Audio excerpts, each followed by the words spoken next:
अस्सलाम वालेकुम। आप अभी वीडियो के साथ मोहम्मद सवाली। दोस्तों, यहाँ की एक बहन ने लिखा है, मुन्ना नूर हैं ये।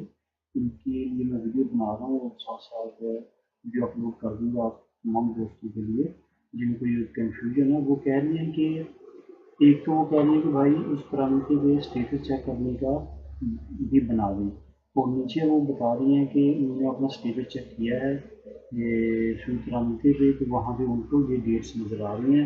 उन्होंने 5/9/2018 को अपना केस सबमिट किया था, और अभी सॉरी 5/9/18 वहाँ पे डेट आ रही है, उन्होंने अपना केस सबमिट किया था 21 मई 2018 को। और अभी तक वो कह रही हैं इंक्वायरी नहीं हुई। तो इसके बारे में मुझे थोड़ा सा बताएं दोस्तों।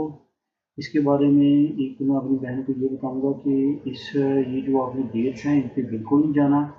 रूल क्या है, आपने 21 मई 2018 को आपने TCS में जमा करवाई होगी अपनी फ़ाइल, लाहौर या इस्लामाबाद में। तो वो अम्बेसी को पहुंची होगी 5 जून को। तो 5 जून से लेके जो है वो 9वां महीना, तीन तीन महीने आगे लगा लें, 9वें महीने तक, 6वें महीने से 9वें महीने तक 3 महीने बनते हैं। तो 3 महीने का अम्बेसी ने टाइम देना होता है, वहाँ पे फॉर्म पे लिखा होता है कि 3 महीने के अंदर अंदर हमने ये फाइल को निपटाना है। लेकिन वो सिर्फ और सिर्फ कागजी कार्रवाई है, असल में ये 3 महीने में नहीं निपटाते। अगर आपकी अभी तक इंक्वायरी नहीं हुई, वो दूसरा सिस्टम, अभी आपकी डेट बहुत कम है 21 मई 2018। अभी जो है आपको वेट करना पड़ेगा, तकरीबन तकरीबन मेरे ख्याल में 5-6 महीने आपको वीज़ा लगने तक वेट करना पड़ेगा। इंक्वायरी जो मेरा ख्याल है कि 2-3 महीने के अंदर आपकी हो जाएगी, उसके बाद 2 महीने के अंदर आपका वीज़ा लग जाएगा। तो ये जो आपकी डेट्स है इस पर बिल्कुल ना जाए। जो यहाँ पे शो हो रही है, ये डेट उन्होंने अपने ऑफिस वर्क के लिए शो की होती है 3 महीने। हमने जब अप्लाई किया तो उसकी ये सेम थी। तो ये कन्फ्यूजन में ना पड़े, सिर्फ और सिर्फ आप ये देखें कि आपकी इंक्वायरी हो जाए। इंक्वायरी में सबसे ज़रूरी, जो मैंने पहले वीडियो बनाई है, उन पॉइंट्स को लाजमी ख्याल रखें। बहुत सारे लोग जल्दबाजी में जल्दी जल्दी जो है वो डॉक्यूमेंट्स को बना के सबमिट करवा देते हैं, लेकिन उसमें कुछ ऐसे बड़े बड़े फॉल्ट और ब्लंडर्स होते हैं कि वो बाद में आपका वीज़ा रिफ्यूज़ कर देते हैं, जिसकी वजह से जो है आने वाले वक्त में आपको काफ़ी मुश्किलों का सामना करना पड़ता है। सबसे पहले आपने अपने डॉक्यूमेंट्स को जो है वो बिल्कुल ओरिजिनल लीगली तैयार करवाना है, उसके बाद अपना प्रोसेस शुरू करना है।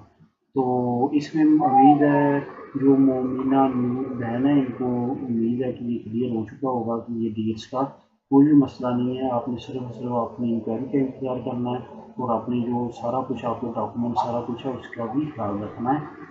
तो उम्मीद है कि आपको इंशाल्लाह ताला इस साल के अंदर अंदर आपका वीज़ा जो है वो उम्मीद है कि लग जाएगा।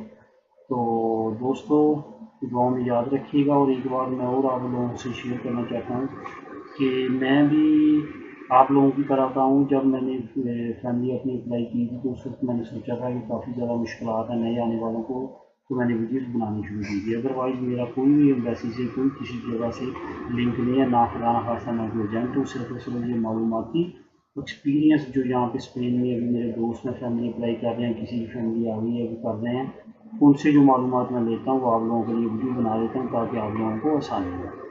तो दुआओं में याद रखिएगा। तो मिलते हैं अपनी अगली वीडियो के साथ। Thank you, take care.